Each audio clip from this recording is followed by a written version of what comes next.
기도가 내가 필요한 것을 하나님 앞에 주문하는 시간이 아니라 기도는 원래 하나님과 교제요 대화라는 것을 기억할 필요가 있습니다.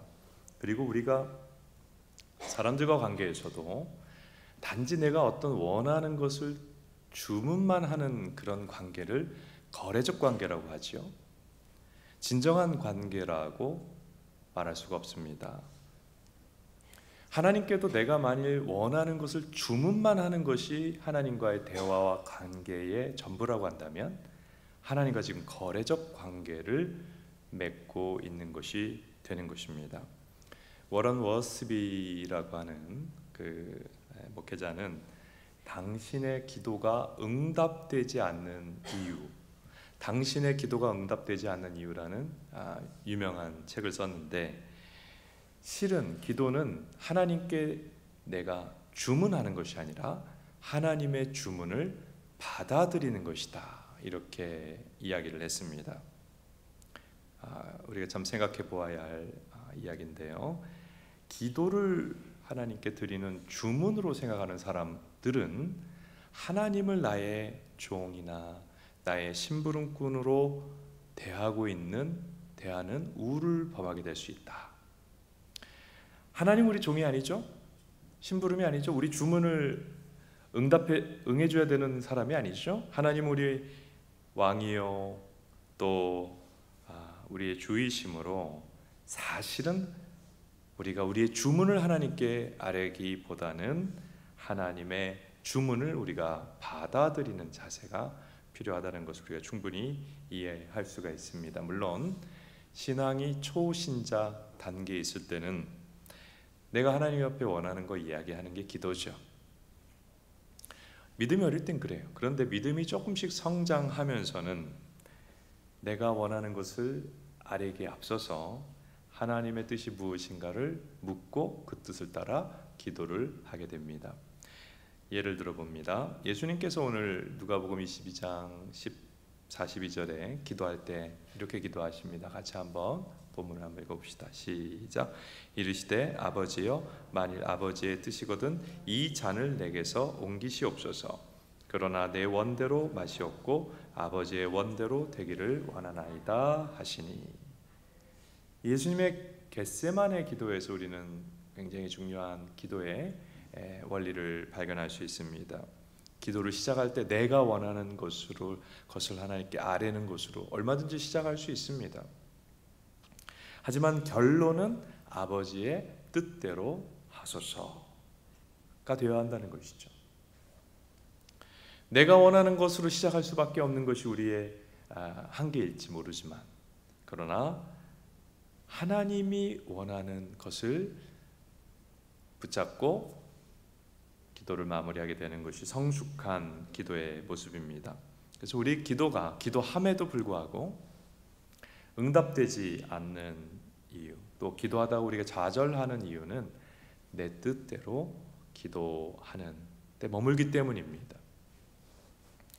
자, 성경 말씀 한 구절 더 있습니다. 요한일서 5장 4절입니다. 같이 한번 읽어봅니다. 시작. 우리가 가진 바 담대함이 이것이니 그의 뜻대로 무엇을 구하면 들으심이라. 하나님께서는 성경에 명확히 말씀하시기를 그의 뜻대로 구하는 기도에 응답하시겠다 그랬어요. 하나님의 뜻대로 기도할 때 기도의 능력이 나타납니다. 그래서 기도할 때 우리가 급한 마음으로 그냥 기도할 것이 아니라 하나님의 뜻이 무엇인지를 분별하고 기도하는 자세가 필요합니다. 하나님의 뜻을 붙잡고 기도하자. 자, 그러면 우리가 기도, 보통은 그냥 내가 생각나는 거, 하나님께 필요한 걸 아뢰는데, 내 기도에 있어서 하나님의 뜻이 무엇인지 어떻게 알 수 있습니까? 성도라면 아마 특별히 중요한 결정을 앞두고 하나님의 뜻을 알려달라고, 하나님의 뜻을 인도해달라고 기도해 본 적이 있을 것입니다. 그런데 상당수의 성도들이 이런 얘기를 합니다. 목사님, 하나님의 뜻 알기가 어려워요. 하나님의 뜻대로 인도하옵소서 기도했는데 하나님의 뜻을 알기가 잘 모르겠어요. 이렇게 이야기하는 분들이 많습니다. 하나님의 뜻을 알기가 어렵습니까? 자, 성경이 뭐라고 하는가 봅시다. 신명기 29장 29절입니다. 같이 한번 읽어봅니다. 시작.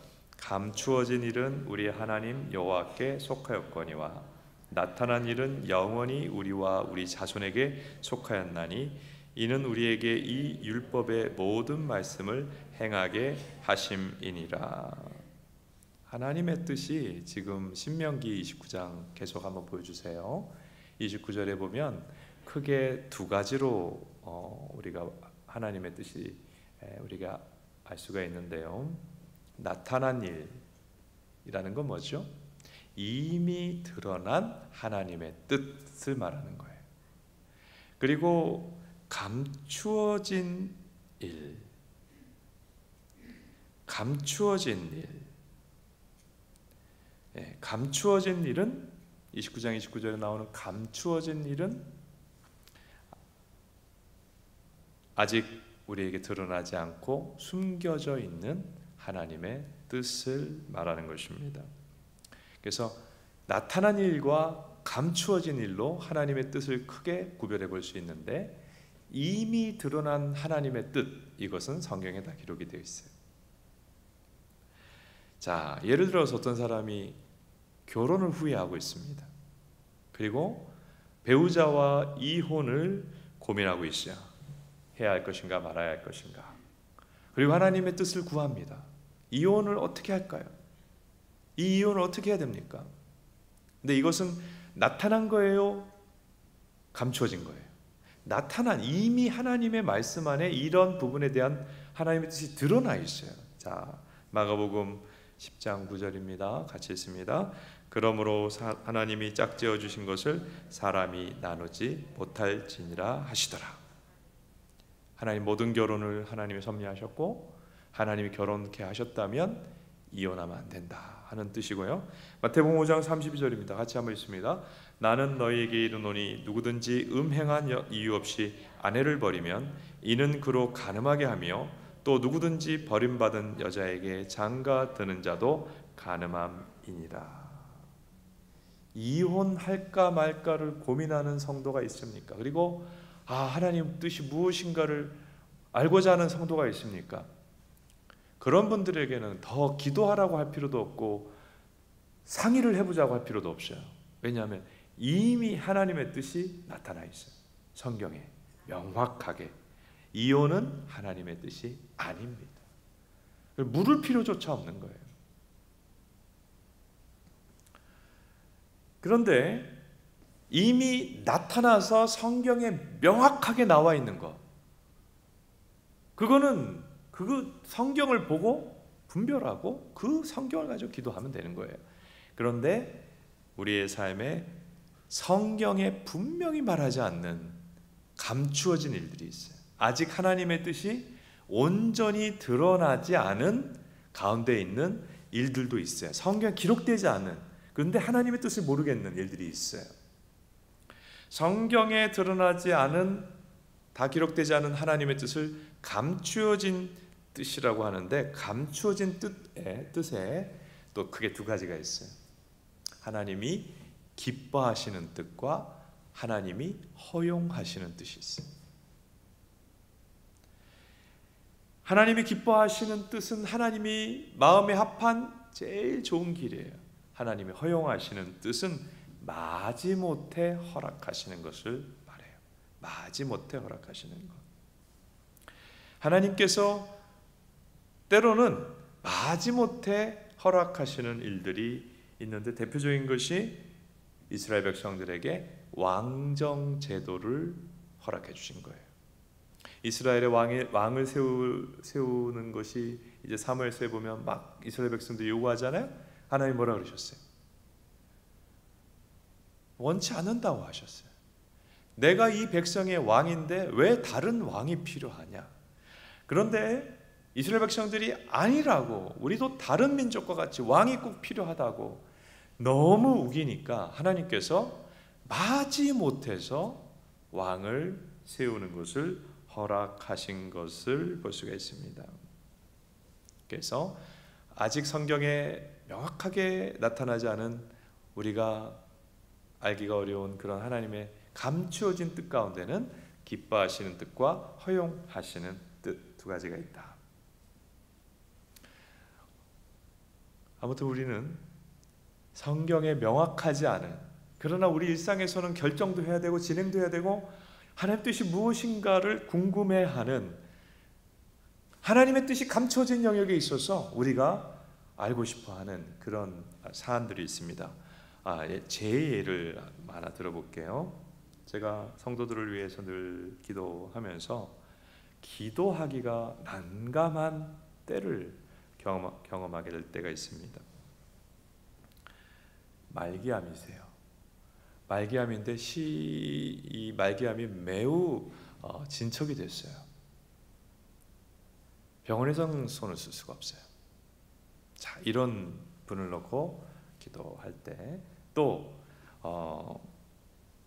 거의 이제 임종을 앞두고 있는 분들도 있어요. 교우나 가족 중에. 자, 그런 분들을 놓고 기도할 때 어떻게 기도하는 게 좋을까요? 하나님, 이 성도가 천국 소망을 굳게 붙잡고 얼마 남지 않은 시간 승리하게 하옵소서. 기도해야 합니까? 아니면 그 전신에 암이 퍼진 그 성도를 주여 낫게 하옵소서, 주여 치유하옵소서 기도해야 됩니까? 자, 이게 성경에 없죠. 그리고 기도도 오늘 앞부분에 예수님의 겟세마네 기도를 보니까 나의 뜻대로 기도한다고 되는 게 아니라 아버지의 뜻대로 기도를 하라, 하나님의 뜻을 깨닫고 분별하고 기도하라 그러는데, 성도를 위해 기도할 때 그런 케이스에 여러분 같으면 어떻게 기도하시겠어요? 물론 하나님 끝까지 아무리 임종을 가지고 앞두고 있는 분이라도 가능하면 하나님 이분에게 세임 주시고 끝까지 치유해 주세요 기도합니다. 그것이 저의 마음이고, 그렇지만 하나님 앞에 어떻게 기도해야 되는지를 물어볼 수밖에 없어요. 그러면 사람의 생각으로는 알 수가 없으니까요. 그럼 하나님은 어떻게 하시느냐? 로마서 8장 26, 27절에 답이 있습니다. 같이 한번 읽어보겠습니다. 이와 같이 성령도 우리 연약함을 도우시나니 우리는 마땅히 기도할 바를 알지 못하나 오직 성령이 말할 수 없는 탄식으로 우리를 위하여 간구하시느니라. 마음을 살피시는 이가 성령의 생각을 아시나니 이는 성령이 하나님의 뜻대로 성도를 위하여 간구하심이니라. 여기서 말씀하고 있는 내용은 뭐냐면, 성도가 하나님 어떻게 기도해야 될지 모르겠어요, 주님 어떻게 기도하는 게 주님의 뜻인지 가르쳐 주세요 하나님께 간구하면 하나님께서 성령의 감동으로 깨닫게 해 주신다는 것입니다. 그러니까 우리가 그냥 내 생각으로만 기도하는 게 아니라 내가 어떻게 기도해야 될지 모르겠사오니 깨닫게 해주세요 기도하면 성령의 감동으로 인도를 해주신다는 뜻입니다. 그래서 제가 정말 죽음을 앞두고 있는 성도를 놓고 천국 소망 붙잡게 하시고 끝까지 믿음 승리하게 하옵소서 기도해야 되는지, 아니면 주여 이 성도 살려주세요, 주여 이 성도 일어나게 해주세요, 그렇게 기도해야 되는지 모르겠잖아요. 무조건 죽어가는 성도를 다 살려달라고 하는 것도 하나님 뜻하고 안 맞을 수가 있어요. 그러니까 제가 그런 성도를 만나고 그런 상황을 만나면 간구합니다. 하나님, 어떻게 기도할지 모르겠어요. 주님, 하나님이 부르실 것인데 제가 거꾸로 살려달라고 기도하는 것도 은혜가 되지 않고, 또 온 교회가 다 같이 그렇게 기도했는데 하나님 데려가시면 성도들도 시험 들고요. 어떻게 해야 됩니까? 그렇게 하나님께 여쭤볼 때에 성령의 감동이 있어요. 성령께서 감화 감동해 주세요. 사실 이제 우리 교회 목회를 하면서 굉장히 그런 케이스를 사실은 많이 만나요. 왜냐하면 연로하신 부모님도 있고 또 본인이나 가족이나 여러 그럴 만한 상황들을 우리는 만나지 않습니까? 근데 어떤 경우는 이런 경우가 있어요. 병원에서 좀 이제 환자를 치료하던 교회 교우 본인이기도 하고 교회 가족이기도 한데 닥터가 얘기를 합니다. 뭐 계속 병원 신방을 가서 이제 기도하던 환자인데 좀 어렵습니다. 준비하시죠. 자, 이 얘기를 하신다는 거는 그 전문 능력을 가진 분이 굉장히 의학적인 판단을 가지고 얘기하는 거거든요. 이제 준비를 해야 되겠습니다. 이제 의학적으로 방법이 없습니다. 근데 이제 어떤 경우는 희한한 경우가 있어요. 하나님께서 아니라고 그러세요. 아니라고 하세요. 지금 의학적으로는 지금 이게 살 수가 있는 사람인지 아닌지 알 수가 없는 그런 상황이라고 하는데 하나님께서 일으켜 주실 것이다 라고 성령의 감동을 주시는 때가 있습니다. 그러면 교우들과 함께 그렇게 기도합니다. 굉장히 위중합니다. 그러나 이 성도 하나님께서 살려주실 것을 기도합시다. 제가 그렇게 생각에 따라 기도하는 게 아니라 성령님께서 주시는 감동을 따라 인도를 따라 이 성도는 지금 하나님께 살려주시도록 기도합시다. 그러니까 기도를 해요. 그런 가운데 정말 의학적으로나 병원에서는 분명히 이제 준비해야 되고 이제는 끝났다고 병원에서 할 수 있는 것도 없고 지금은 장례를 준비해야 된다고 이야기를 한 환자들 중에 성도들 중에 놀랍게 회복이 된 역사들, 도저히 믿어지지 않는 치유가 일어나게 된 경우가 있었죠. 그것은 우리가 여러 사람이 그 사람을 살려달라고 기도했기 때문에 된 게 아니고 그 사람에 대하여 하나님이 뜻이 그러한 것을 분별하고 그 뜻을 따라 기도하니까 그렇게 된 것이죠. 불러갈 분들은 안 기도해도 불러가세요. 불러가십니다. 그래서 하나님의 뜻을 분별하고 하나님의 뜻을 따라 기도하자. 예수님이 겟세마네 동산에서 기도의 본을 보이신 것이 그것이다. 자, 제가 목회자의 예를 좀 들어서 설명을 쭉 드렸는데 이제 여러분의 이야기로 넘어가 봅시다. 여러분이 주로 성경에는 나오지 않은데 하나님의 뜻이 궁금한 것들은 직장 이직 문제 이거 어떻게 해야 되느냐 성경에 안 나와 있단 말이에요. 지금 헤드헌팅 하는 데서 나한테 연락이 왔다. 그리고 이 직장은 내가 지금 좀 안 되겠다. 내가 다른 데 가고 싶은데 어떻게 되느냐? 성경에 안 나왔잖아요. 그래서 하나님 앞에 뜻을 묻는 분들 있으시지요. 그리고 요즘 주거 문제가 만만치가 않은데 이사를 가야 돼. 어디로 가야 됩니까? 이사는 굉장히 중요한 신앙의 영역, 신앙이 표현돼야 되는 건데 어떻게 해야 됩니까? 가능하면 그 가까운 데로 하면 좋겠지만 또 사정은 여러한 사정이 있고 어떻게 해야 됩니까? 이사에 대해서 궁금할 때도 있고 또 자녀들 키우면서 자녀들 학교 보내야 되시는 분들은 고민하잖아요. 고등학교 어디로 고등학교를 보내야 되는지, 대학교를 이제 입시를 할 때는 어디를 보내야 되는지 모르잖아요.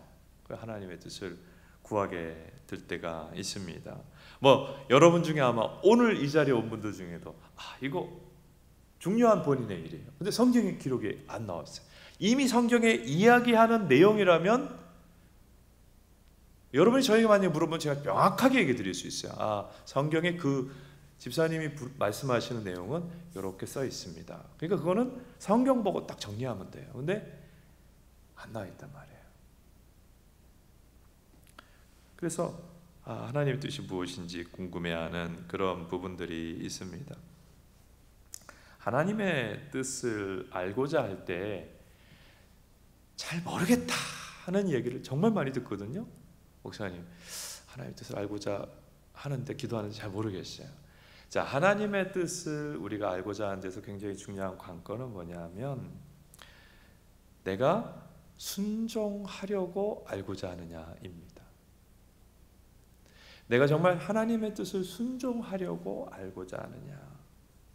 내가 내 뜻이 워낙 있어요. 내 뜻이 그 부분에 있어, 내 고민하는 부분에 있어서 내 뜻이 워낙 딱 세워져 있는데 하나님의 뜻을 물으면 어떻게 될까요? 내 뜻이 워낙 딱 세워져 있기 때문에 하나님의 세미한 음성이 들리고 하나님의 뜻이 알려져도 묻혀집니다. 즉 분별이 잘 안 돼요. 내 뜻이 내 안에서 너무 강해서. 그러니까 하나님 뜻을 알려주시면 제가 따라가겠습니다라는 순종의 자세를 가지고 기도한다면 그때는 하나님의 뜻이 분별이 돼요. 기도하면서 분별이 됩니다. 하나님의 뜻을 우리가 성경에 기록되지 아니하여 감추어진 부분에서, 그러나 우리의 실생활에서 매우 중요한 영역에서 하나님의 뜻을 구하고 나갈 때 하나님의 뜻인 방향은 평안의 방향이에요. 마음이 걸리지 않아요. 그리고 하나님의 뜻인 방향은 하나님 앞에 영광이 돼요. 하나님 나라의 확장에 도움이 되는 방향입니다. 하나님은 기도할 때 자기 뜻대로만 기도하지 아니하고 하나님 아버지의 뜻을 묻고 하나님 아버지의 뜻대로 기도하는 자를 기뻐하시고, 일상에서도 그러한 자세를 가진 사람들을 기뻐합니다. 창세기 18장 17절입니다. 우리 같이 한번 읽어볼까요? 시작. 여호와께서 이르시되 내가 하려는 것을 아브라함에게 숨기겠느냐. 하나님 우리에게 자신의 뜻을 알려주시기를 기뻐하세요. 자, 우리 모두가 오늘 겟세마네 동산에서 예수님의 기도 모습을 살펴보면서 우리는 내 뜻대로 당연히 기도하죠. 누구나 그렇게 시작하며 기도합니다만은 우리의 기도가 예수님의 그 기도처럼 하나님 아버지의 뜻을 결국은 분별하고 그 뜻을 붙잡고 기도하는 그런 하나님의 뜻대로 기도하면서 기도의 풍성한 은혜를 경험하는 우리 모두가 될 수 있기를 주님의 이름으로 축복합니다. 우리 머리 숙여서 기도할까요? 나의 뜻에 따라 기도를 시작하게 되겠지만 기도 가운데 말씀으로 하나님 뜻을 분별하고 또 기도 가운데 성령의 감화 가운데 주님의 뜻을 분별하여서 하나님의 뜻대로 늘 기도하시게 하옵소서. 예수님의 겟세마네 동산의 기도처럼 나의 뜻대로가 아니라 아버지의 뜻대로 기도하는 주의 백성 되게 하옵소서. 우리 같이 한번 자신을 놓고 합심해서 기도하겠습니다.